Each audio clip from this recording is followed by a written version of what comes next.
Kepo. Kembali lagi bersama Sepeda Kepo. Jadi hari ini kita bakal ngobrol bareng guru yang inspiratif, yang nggak cuma jago ngajar tapi juga memiliki hafalan yang luar biasa. Pasti kalian penasaran kan gimana caranya hafalan automaker? Yuk langsung aja kita tanya-tanya ke Ustadz dan Ustazah. Check it out. Nah, sekarang di sini Baik Ustadz dan Ustazah. asik bu dikata orang tua. Ada di kolor ya. Roy? Apa aku? Ikam. Check it out. Assalamualaikum Ustadz, Ustazah. Waalaikumsalam. Bagaimana kabarnya hari ini? Alhamdulillah sehat. Untuk pertanyaan selanjutnya saya serahkan kepada teman saya yaitu Hera. Oh iya Ustadz, di sini kan sudah lama Ustadz Ustazah itu menjadi penghafal Al-Quran. Tolong dong ceritakan sedikit awal perjalanan dari Ustadz Ustazah menghafal Al-Quran. Kok Apa bisa yang bikin ya, motivasi, apa yang bikin motivasi Ustadz dan Ustazah? Kok semangat guyu toh? Iya toh. check it out. Ustadz, Ustazah, Assalamualaikum warahmatullahi wabarakatuh. Waalaikumsalam warahmatullahi wabarakatuh. Bagaimana kabarnya hari ini? Alhamdulillah sehat. Apakah Ustadz dan Ustazah sudah lama saat menjadi Ustadz dan mengajar di sekolah ini? Siapa dulu? Tadin. Lagi aku kok guyu ya.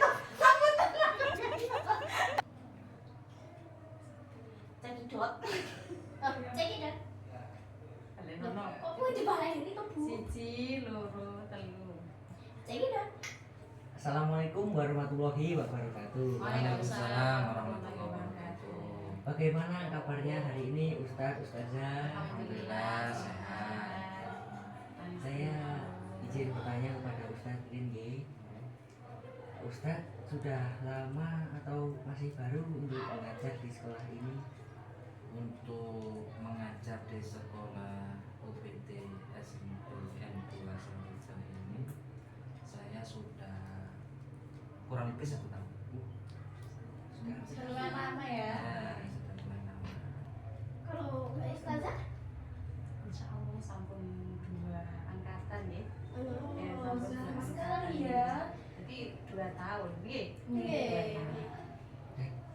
Katanya itu Ustadz dan Ustazah itu hafal 30 juz. Iya, penghafal Al-Quran ya. Iya. Alhamdulillah kami sedheripun ugi tansah diparingi istiqomah, kiat, nakso, dawuhipun Gusti Allah sing sampun dipijakaken. Amin. Ngapunten gak iso basa Indonesia, goleke jawab basa Jawa nggih pun bingung nggih. Sampai saja.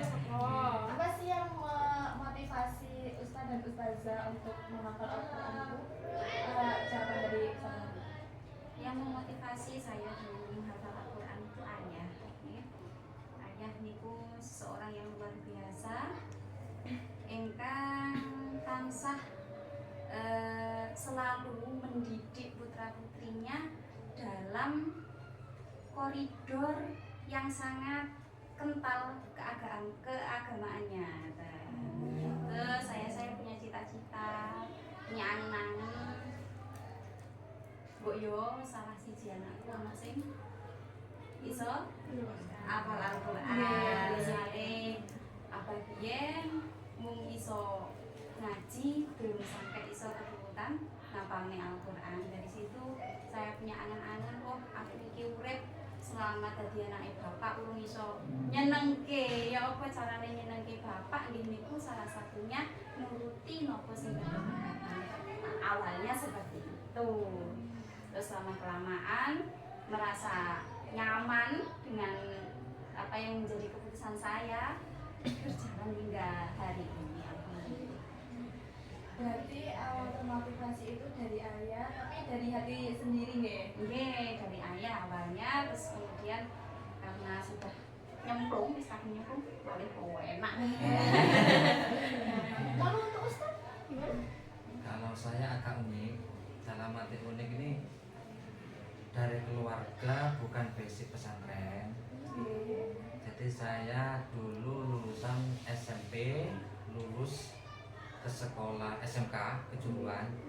Jadi untuk mengaji itu ya bisa tapi kurang bisa gitu loh. Bisa kan bisa. Ya bisa tapi gak pate iso lah gitu loh. Jadi ditanya sama orang tua, kamu mau kuliah apa mondok? Gitu. Nggak pernah kepikiran mau menghafal pun nggak pernah, di benak pun nggak pernah.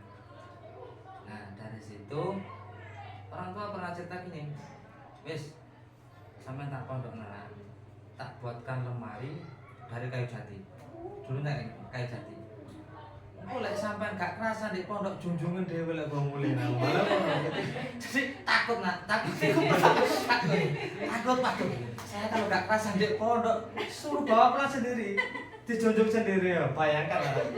Dan kebetulan pondok saya itu di Kepanjen, rumah saya di Kondalegi. Jadi bayangan saya itu suruh gendong lemari jati dari Pancen ke Kondalegi kan susah lah itu. Nah dari situ saya waduh kepeksa nggak sini? Soalnya iya kepeksa. Nah itulah maka dari itu motivasinya pancene motivasi untuk menghafal Al-Quran dorongan dari luar terutama orang tua, teman, dari guru kan banyak. Kalau dari teman itu biasanya kan gini wis oleh pancene bisa menghafal Al-Quran saya kasih dia gitu ada kan kita ada tau? Iya iming-iming. Dari orang tua ya gitu wis nak. Kalau sampean bisa menghafal Al-Quran kan pujian kan senang toh. Padahal manusia kan senang pujian toh. Kalau sampean ke anak racing kan gitu toh biasanya. Senang pujian sama. Dulu saya kayak gitu. Nah, lambat laun di pondok ada semangat dari guru, teman-teman. Setiap hari itu kita dengar azan, alunan Al-Quran. Jadi hati kita terasa dapat hidayah gitu lah. Iya, dapat iya tenang. Iya awalnya kepaksa, terus jadi nyaman. Awalnya gara-gara gendong lemari. Awalnya gendong lemari. Ya saya tuh, itu awalnya cerita saya. Ya jalan sampai sekarang. Alhamdulillah. Jadi seiring berjalannya waktu dapat hidayah. Oh gini, nikmatnya menghafal Al-Quran. Di hatiku tenang, mendapat kebaikan. Kan gitu loh. Iya. Itu yang saya rasakan sampai hari ini. Ya, opini yang sangatlah unik ya. Ya, itu mungkin buat pembelajaran. Jadi memang orang hafal Al-Quran itu pilihan di antara pilihan orang. Jadi ada ini teman saya ya menghafal Al-Quran mau finish juz 29 beberapa putus nggak meneruskan banyak kendalanya. Makanya dari itu termasuk orang pilihan. Jadi untuk kalian yang masih tahap belajar, ayolah kita semangat belajar membaca Al-Quran. Ya awalnya kudu maksa. Ya, kudu maksa dulu. Awalnya kudu maksa awak memang. Kalau nggak dipaksa, nggih malah sak penake dhewe. Ya. Nafsune iku sak penake dhewe. Kita sebagai manusia juga sulit untuk mengontrol. Iya. Kalau boleh tahu tantangan terbesar dalam menghafal Al-Quran itu apa Ustaz? Kalau saya itu ya ada 3. Iya. Dulu pengalaman saya di pondok kurang lebih saya itu 15 tahun. Ya 15 tahun.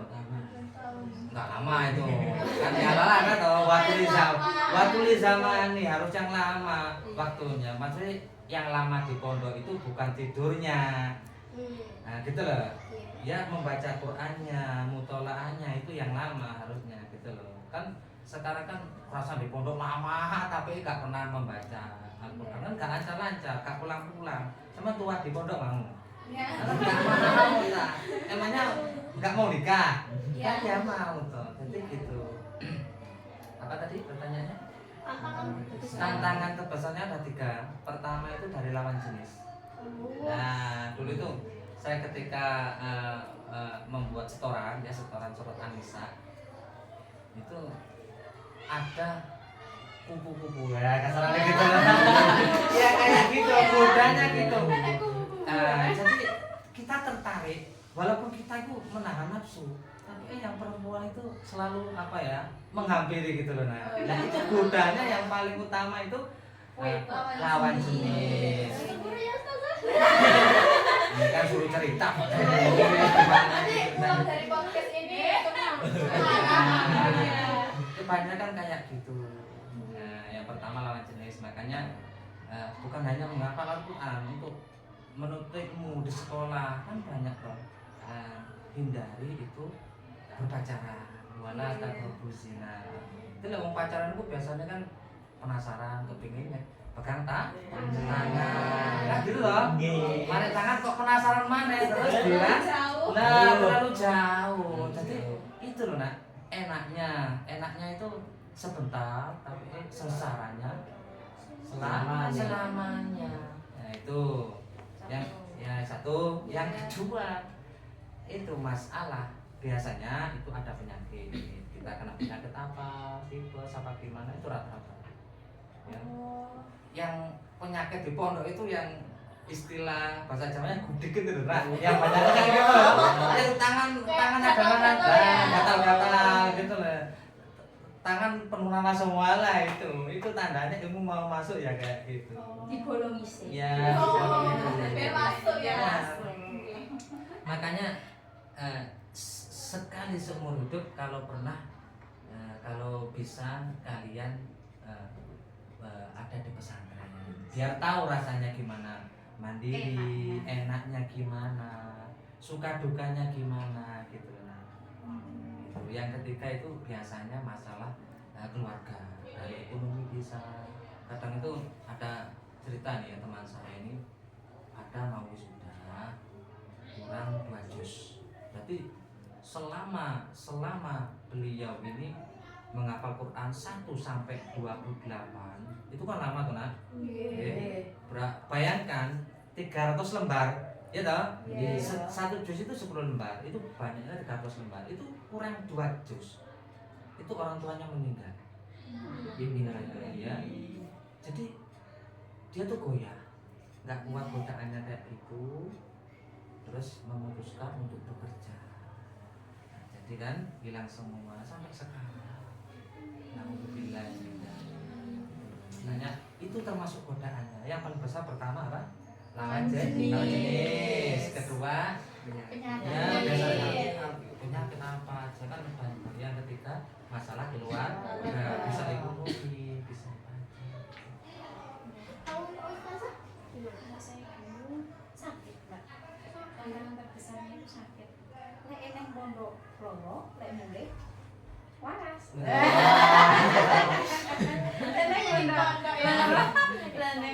emang waras, tapi kudu maksa masih loro ya kudu tetep gawe restoran, masih loro kudu di kuat-kuat nih.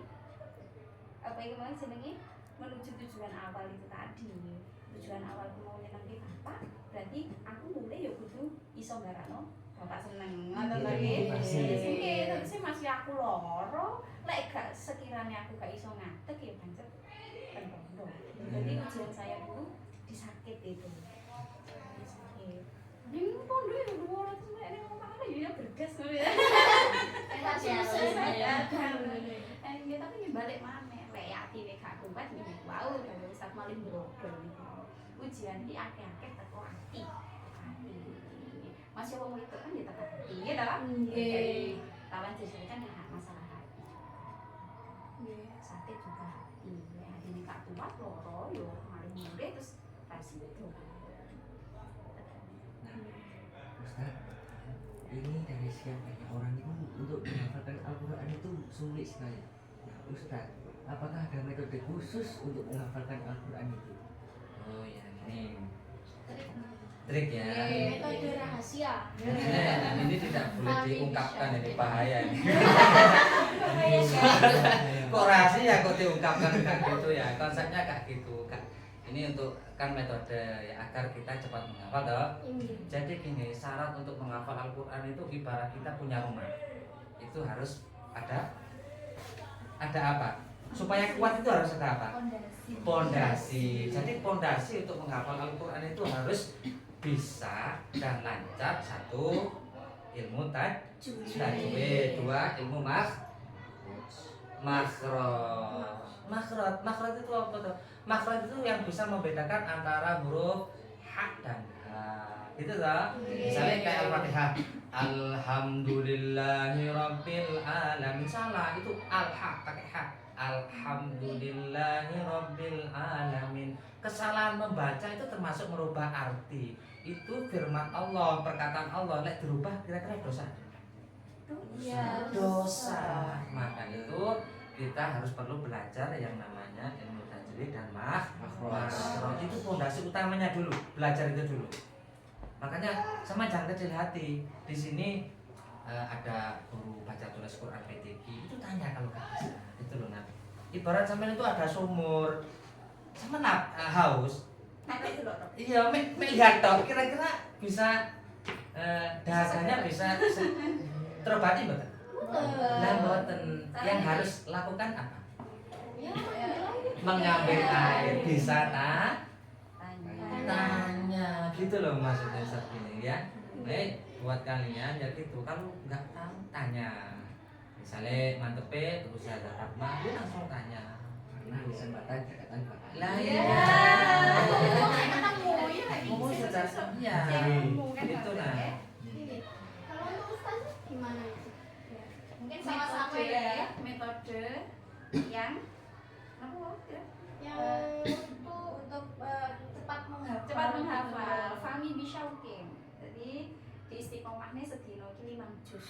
Oke, sedino 5 juz. Insyaallah diparingi lancar. Nah, dipaksa. Kok iso yo iso kudu dipaksa manja. Kalau dari paksaan Iya, ya. kabeh itu kudu biasa. maksa atine dhisik. Suwe-suwe iki diparingi lancar. Dadi lek pas terus niku ojo mburu lancar. Tapi mburu istiqomah. Lek sampe mburu lancar itu sakal mari hilang. Nggih. Lek mburu lancar hari ini lancar, tapi sesuk gak tok terus maneh yo mbrodo. Jadi ketika kita mulai jalan itu sing dulu istiqomah. 5 juz tapi bulan dino. Atau kebanyakan kalau 5 juz 2 juz tapi bulan dino insyaallah.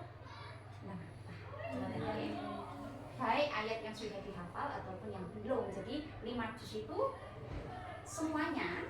Jadi mboten sing wis kok apal tok. Aku sih apal sak juz berarti aku ndresnya sak juz mboten. Jadi 5 juz niku pokoknya apal juz 1 sampai juz 5, juz 6 sampai juz 10 dan seterusnya. Itu berlanjut terus menerus insyaallah dari yang cepat enak. Ya gampang lupa kalau tidak dibaca. Bacaan diulang ada metode Ya. itu supaya awak iki tetep maksa awak gelem deres lo ceritane. Untuk menurut Ustadz niku saat hafalan niku lebih baik sendiri atau bersamaan? Jadi gini, untuk kita membuat hafalan kan ada toh pertama ini kok Mas siapa namanya? Jadi Mas Dani ya, Mas Dani misalnya kok saya tuh Ustaz kepingin bisa menghafal Yasin. Nah, untuk menghafal Yasin kan perlu ketenangan toh. Yasin, Yasin, Yasin. Kan gitu toh. Kira-kira sama ngapal lo Yasin, Qur'an. Wal Qur'an lil Habibun kira-kira masuk buat kepikiran. iya, semrawut. Semrawut ya lah gitu. Tadi metode pertama sendiri itu untuk membuat hafalan kerangka gitu kan. Maka dari itu untuk menghafal Al-Qur'an itu tidak dibutuhkan orang yang cerdas. Tapi orang yang tekun, sabar. Saya kira wong cerdas, orang yang menghafalnya cepet, iku biasanya iku ilangi aja cepet. Ini buatan apal biasa apa, tapi gak tahu dibaca mesti hilang.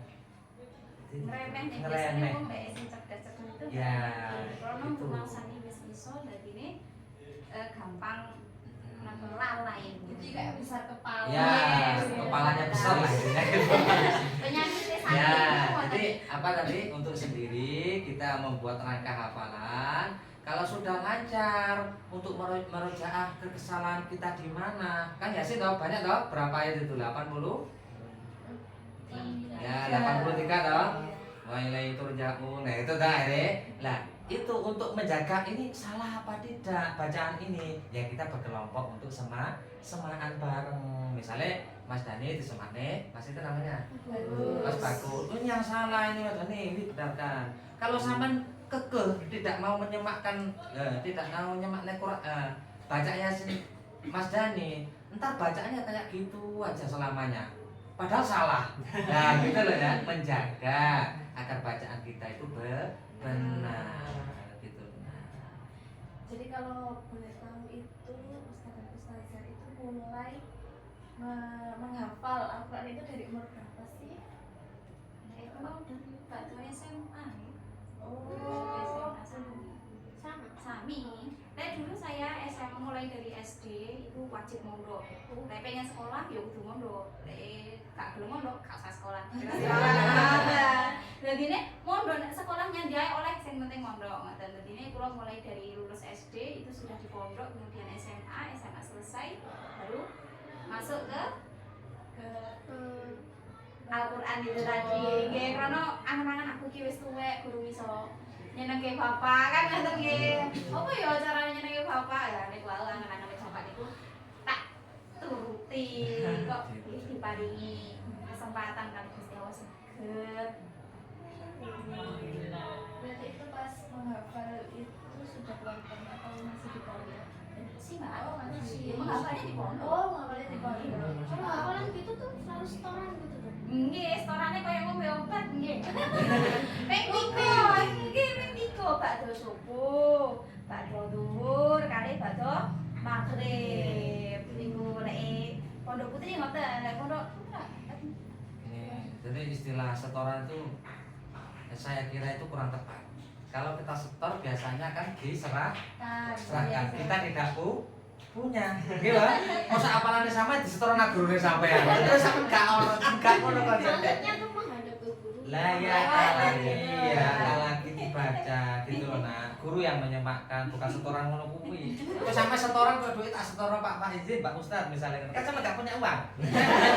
Masa apalan sama setoran anak guru kan hilang apalannya sampean kan gitu. Tak lagi sering diulang.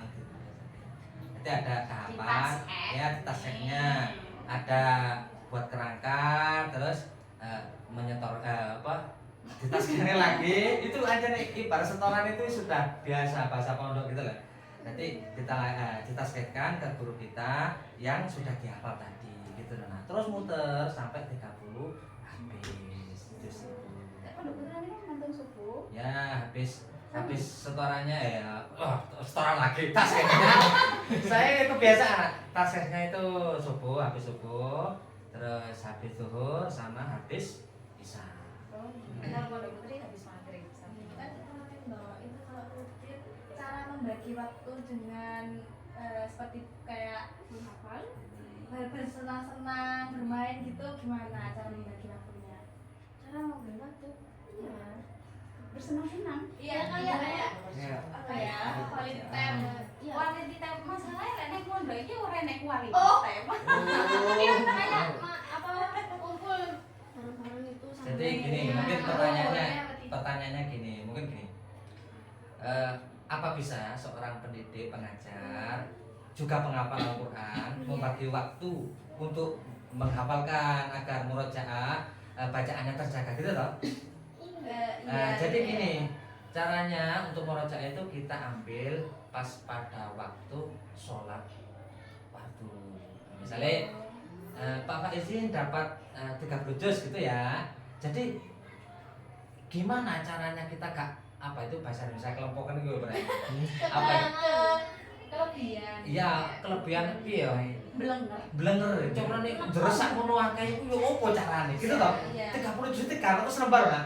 Sampai kira-kira kuat. Saya itu pernah dulu di pondok pas hataman. Iya, pisan itu aja saya enggak baca juz 1 sampai juz 30. Sendirian. Berarti mulai habis maghrib sampai jam 9 pagi. Kayak gitu nah. Berarti mulut itu harus kayak sopan. Lah gitu. Gimana caranya solusinya? Kita disibukkan mengajar, ada anak, kan gitu toh?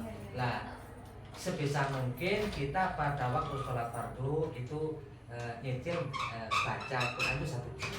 Nanti setiap subuh 1 juz. Jadi biar nggak hilang. Ya biar gak hilang kita menjaga. Iya. Duhur 1 juz, gitu toh. Sampai 5 5 juz. Gak kroso gitu loh, Rek. yang tadi disebut dengan metode Fahmi Iya. Michelle Bisa. metodenya Oke. sehari 5 juz itu namanya Kayak Fahmi gitu. Michelle. Jadi walaupun sudah belajar di kelas, kita perlu untuk apa itu mengulang kembali. Iya, perlu itu. Gitu. Manfaatnya itu apa toh Ustaz? Untuk lingkungan sekitar Iya. atau kan ustadz dan ustazah ini seorang pengajar. Jelas seorang penghafal Al-Quran Iya, gitu. jadi kalau di lingkungan sekolah itu apa sih dampaknya untuk contohnya murid-murid gitu, dampak menghafal itu. Dampak kayak atau murid-murid bisa termotivasi dari ustazah yang Dampaknya ya saged ngajak lari-lari lebih getol amalan karena ini tuh wis ngrasakne enake amalan. Carane arek-arek itu tetap gelem memaksakan diri untuk menghafal. jadi kayak termotivasi untuk mau menghafalkan. Supaya lebih semangat lagi. Iya. semangat. Jadi kayak gini nah, kalau yang saya rasakan orang yang menghafal Al-Quran itu kita seperti punya teman gitu loh. Jadi kalau hati pas kosong, pikiran kosong itu oh iya saya punya teman Al-Quran dibaca walaili la yaghsha kayak gimana ya ada mana gitu loh. Itu buat penyemangat. Nah, lebih termotivasi lagi kalau kita lihat apa dengarkan murotal yang suaranya bagus-bagus kan toh hati-hati yang kayak gitu motivasinya ya semoga kalian semua yang di sini terutama yang menjadi ahli Al-Quran. Amin ya Allah. Amin. Ya kudu usaha rek oh amin. Iya, amin dibalik dengan usaha. Ya. Amin dibalik. Jadi gak cukup hamilul Quran, harus disertai dengan apa itu mengamalkan apa yang ada di kandungan Al-Quran. Contohnya kayak poso ya. Betul. Lagi Manfaat untuk diri sendiri sebagai penghafal Al-Quran itu juga atau ada yang lain Ustaz? Mungkin Atine tenang. Oh iya. iya itu pasti ya. Atine tenang mboten ngrasa ana pundi ya iku mboten ngrasa dhewe ana ana kancane. Jadi lebih mengetahui makna Al-Quran. ya. Jadi dalam diri sendiri itu ada kebaikan, kecintaan dalam Al-Quran itu. Nah, jadi lek sampeyan seneng cinta, lek cinta niku lak wis eling to. Tangi tuku, salah niku tangi tuku eling bojo. Lah kok ngono kuwi. Nah, gitu. Jadi iring dulu. Ya, jadi ada kebaikan, ada syafaatnya kan gitu toh. Kenapa syafaat di hari kiamat? Itu motivasinya gitu. Entar akan disetarakan. Hadis dalam riwayat itu, hadis riwayat Hakim kan.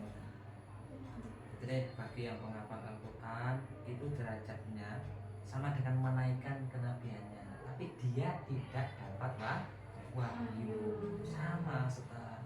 Tidak ada derajat manusia di sisi Allah selain derajat para nabi. Lah ini belum berapa hafal Quran itu. Jadi sobat kepo bisa menirukan pada ustaz dan ustazah Ya, untuk pengalaman untuk membaca Al-Quran dan lebih semangat lagi menghafal Al-Quran. Jadi terakhir pesan motivasi untuk guru-guru atau murid-murid di sini apa ya? Motivasi saya pesannya bisa lebih semangat lagi. Saumpama masih belum kesempatan monggo sudah diawali saja isone koyo ngene dipeksa diawali untuk esa ayat di esa ayat untuk rong ayat di rong ayat sesuai balik nanti nggih masih ning pondok kok tapi ora ono tenanane yo boten mari-mari sih sampeyan sing boten mondok sing belum kesempatan mondok kok pengen ngapalin Al-Quran wis dimulai saja lek pun enten kesempatan dan digugah atine dan dipaksa digawe nglampahi sing sing sae termasuk memaksakan diri untuk menghafalkan Al-Quran. Kalau wis apa mlaku insyaallah nikmati krasa diri. Kalau dari saya ini untuk menghafal Al-Quran tidak akan membuat kita bodoh, malah tambah cerdas. Ibarat pisau kalau pisau biasa itu tambah tajam apa tumpul? Tumpul. Loh, Biasa. ini Mas Dhani ini efek kita jadi ketua OSIS sebenarnya biar itu. Iya, jadi mari pisau itu biasa tambah tajam. Begitu otak kita buat menghafal mikir terus, kira-kira tambah cerdas apa tambah bodoh? Tambah. Tambah cerdas kayak gitu. Ini kuncinya lek sampean pengen cerdas, hafalan Iya, Al-Quran. hafalan apa aja gitu nah. Memang kalau dilihat sama ibaratnya sama lihat lapangan kanjuruhan tahu? Iya. Tahu ya? Tahu. Kira-kira disuruh mencangkul sebegitu luas kira-kira mampu nggak sampai? Awang-awang bener? Iya. Awang-awang ya? Iya. Luasnya kayak gitu? Iya. Al-Quran kayak gitu nah. Jadi Al-Quran 300 lembar ayatnya sak ini ciri-ciri ini nek didelok nek ini awang-awang. Tapi kalau ibarat lapangan sampai cangkul setiap hari sedikit-sedikit kira-kira habis enggak?